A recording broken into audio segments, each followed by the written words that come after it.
If you haven't heard about the Anchor, it's the easiest way to make a podcast. Let me explain. It's free. There are creation tools that allow you to record and edit your podcast right from your phone or your computer.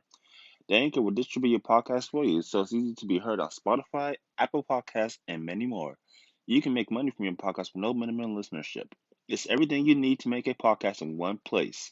Download the Anchor app or go to anchor.fm to get started. Thank you very much.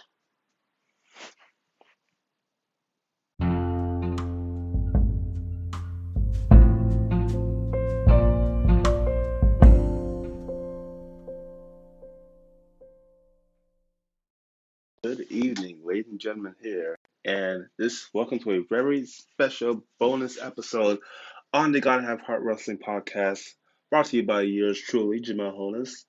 And I saw a Rumble, just watching Rumble here, and thinking about this Rumble. This is probably one of the more recent terrible Rumbles I've seen. I would say that the undercards on matches, even the first match that kicked off the event, was way better than the 30-man Rumble match itself. And just like me, none of the fans in that arena were really satisfied or happy of how the Rumble went that night. And I'm talking about the 2014 Royal Rumble event. And this Rumble, we'll say the least, is probably not a fan favorite, and nobody is going to probably want to remember the 2014 Royal Rumble event. This Rumble took place from the Consol Energy Center in Pittsburgh, Pennsylvania on January 26, 2014, with an attendance record of 15,715 fans here. The buy rate wasn't too bad. The buy rate was about 467,000. So you think about, a high pay event to kick off the new year 2014 here. But if you think about all of it that went down and leading up to it, I mean, they announced the return of Batista, who actually returned on the January 20th edition of Monday Night Raw. And it was just cool to see Batista back, but it wasn't the same effect as we saw Batista in like Talon 5, Talon 6, or when he quit WWE in 2010. So it's cool to see Batista back, but not in a way that's gonna, again, with the new uprising stars like the Dolph Ziggler's, the CM Punks, the Daniel Bryan's, the Shield, for that matter. So I really, really didn't like the way this whole Rumble came about. So, yeah.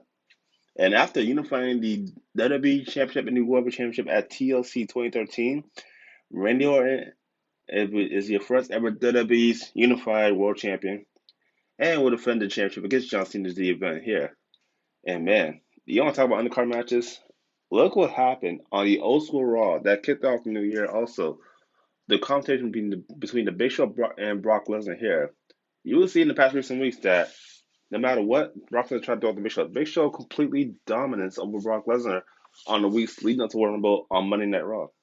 We haven't seen that in a while. So it's a little glimpse of hope that somebody can really take out the beast incarnate, Brock Lesnar. And, you know, normal matches, everybody's taking their claims here. Who's going to win? We'll find out here.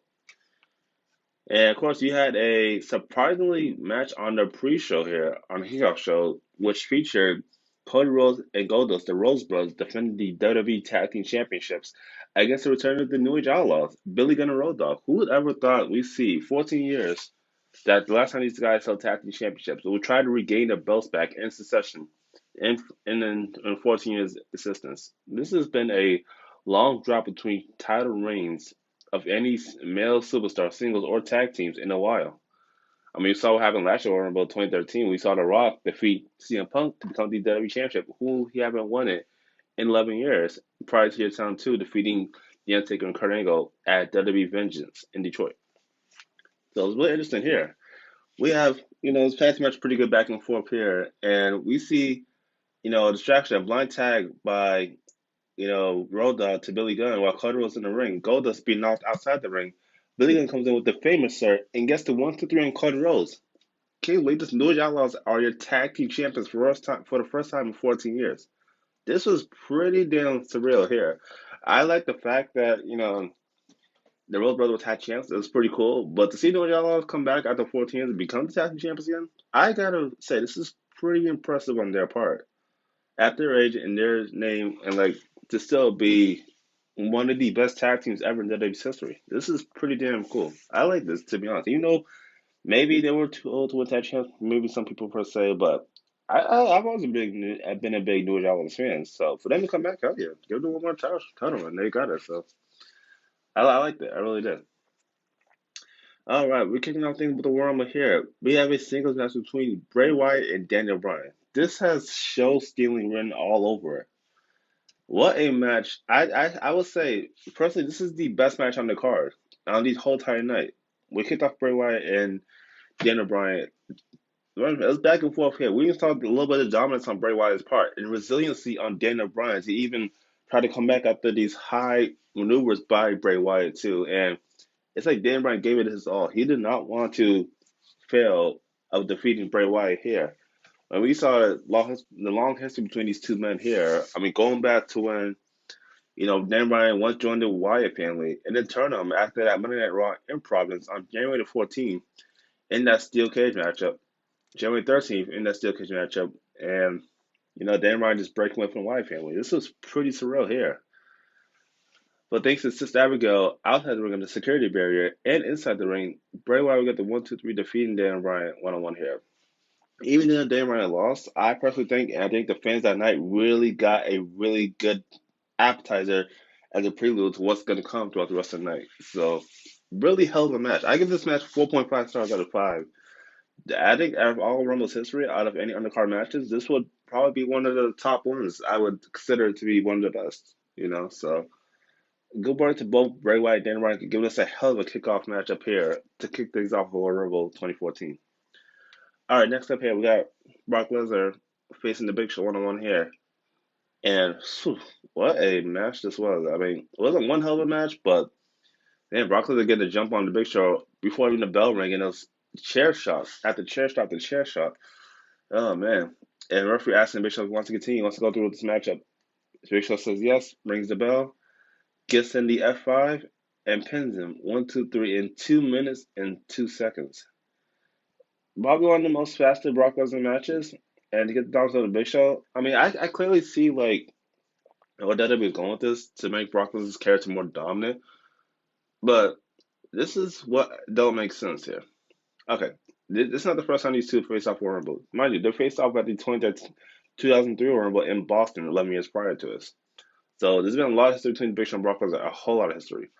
But if you have a giant, 10 feet tall, almost 500 pounds, dominating the beast for the past 2, 3 some minute Raw, and having lose it within 2 minutes, why try to make Big Show seem like he's gonna win it, but only give him lose? This is kind of like giving the fans like, oh, okay, we're gonna give you something here. We're gonna make Big Show something dominant, but have him lose at the Rumble. Like seriously, this still makes sense. I feel like this kind of a waste. This actually could have been another match up here. I like the idea of Bishop Brock Lesnar. It's in traction, yeah, but still not when it's only 2 minutes. It was a waste of time, to be honest. And if you're gonna make the Brock Lesnar dominant, look stronger, give him somebody else. You could have gave him a whole bunch of other big badder guys to go up against in an exhibition match or a traditional one-on-one match at Rumble. It didn't make no sense. So I get this match half a star, to be honest, out of 5 stars. So it wasn't worth it at all. It really wasn't. All right, next up, we got the WWE World Heavyweight Championship on the line here. The Unified Champion, Randy Orton, defending against John Cena here. The rematch from what happened at TLC. And this would be considered a traditional wrestling matchup here. I don't know what's the difference between a traditional wrestling match and a regular one-on-one. I don't know what the rules apply, but it's kind of weird. Yeah, so. Anyway, both men started out here. Pretty good one back and forth here. Wait a minute. Randy Orton hit him RKO after RKO. Johnson still kicks out. Can't do Johnson's attitude adjustment. Even the STF, Randy Orton still wouldn't give in here. I think out of all the battles, it's probably been one of the most toughest battles between Randy Orton and John Cena has ever had in their career, other than the TLC match happened a month prior in 2013. So, yeah, it looked like John Cena was closing from one here, but interference from unexpectedly the Wyatt family here. I guess, WWE wanted to start something between John Cena and Bray Wyatt, just to move Bray Wyatt forward in his career to face, one day down the line. Then gives John Cena this is Abigail. Referee knocked down. Randy will call back in. And the referee come back to 1, 2, 3. Randy Orton pitched John Cena in 20 minutes and 54 seconds here to retain the WWE World Heavyweight Championship. Don't get me wrong, Randy Orton, I think Randy Orton was the right guy to become WWE's first ever unified champion between the WWE and the World Heavyweight Championship. But at the same time, I kind of want Randy to be like that bad guy that could win it on his own. Everybody knows he has the authority in his corner, and all that such and such. But so at the same time, it was like Johnson Jr. really needed the help of the Wyatt family, who unespecially had no business being in this match in the first place, just to get the victory here. So it was a pretty decent match, but it could have been better if it was just 1-on-1 here. So you know, yeah. But nonetheless, Randy Orton the championship, going on the road to WrestleMania. But without having an announcement of the Elimination Chamber looming in, Randy Orton was going to defend his steady championship in this chamber, but we'll see who he will defend it against somewhere down the line after the Rumble. All right, here we get into the 30-man warrior matchup to see who faces Randy Orton for the WWE World Heavyweight Championship at WrestleMania 30, the 30th anniversary of WrestleMania. Really high stakes up here. We already know it's been announced to the upcoming on Raw that CM Punk will be the first entry in the Rumble match here. And interesting enough, CM Punk comes out number one, and number two is Seth Rollins from The Shield. The Shield did say a promo early backstage that if he comes down to the three of them, they'll find out between three of them who would be the true winner of the Rumble and still have them work together here. So, pretty interesting to see what Seth Rollins and number one is going to do about this. Right, so CM Punk's number one, Seth Rollins number two here. Number three comes out Damian Sandow here. Number four comes out Cody Rhodes.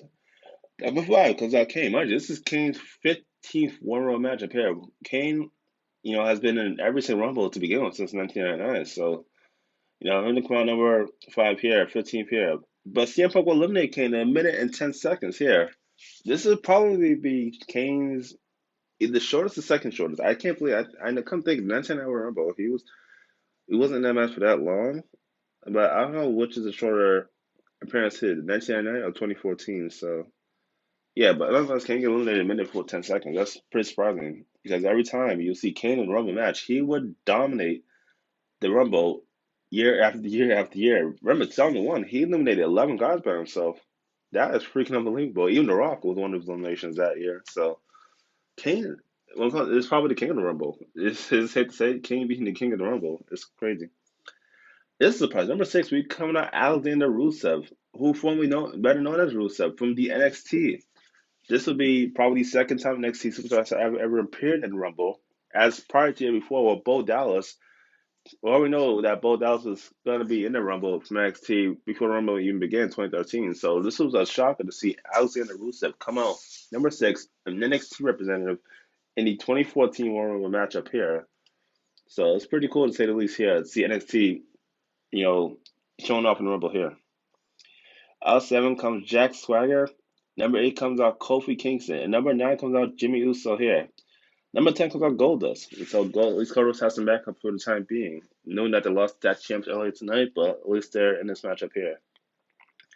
Number 11 comes out Dean Ambrose here. And Dean Ambrose, of course, going to work with Seth Rollins here in the room match as well. So, pretty cool. And we'll talk about Dolph Ziggler. 13 number 13, R-Truth. R-Truth, didn't really give too much here. It's only left 20 seconds in the Rumble here, so not one of R-Truth's best moments, but to say the least, it was okay for the most part. And interesting enough, number 14, the return of Kevin Nash. Who would ever thought about it? Kevin Nash looking good in his prime here.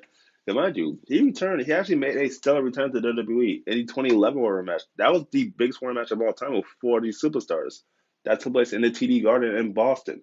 So to have Kevin Nash come back here in this Warrior match, it was pretty cool to say. He got a big pop, a big ovation, coming out here. So it was pretty cool to see Kevin Nash in the Rumble, you know. Number 15, Roman Reigns. And, oh, man. When I tell you that Roman Reigns is about to dominate this match, Roman Reigns is literally about to dominate this match head on. This is pretty surreal because Roman Reigns, at Raw eliminations, he will first eliminate, I think, let me see. I'm trying to think here. I'm trying to look at my history list here. Oh, I mean, I can't get in chronological order, but I can tell you, he eliminates Cody Rhodes Then Dolph Ziggler with a massive spear. Oh man, I think he maybe broke Dolph Ziggler in half here. Eliminates Goldust here. Eliminates Kevin Nash as well. So it's pretty amazing, like to see like Roman Reigns just going through everybody. Eliminates Kofi Kingston by literally launching him over the top rope. Man, we got 16. The Great Khali here. Great Khali we eliminated in 24 seconds by all three members of the Shield to eliminate Great Khali here. And number 17, the return of Sheamus. When you think the Shield beat up CM Punk in the ring, the return of Sheamus, Sheamus we have not seen in 6 months since the 2013 Monday Night Match where he tore his ankle's left knee or something like that. And that gracious ladder fall. Oh man, that was terrible.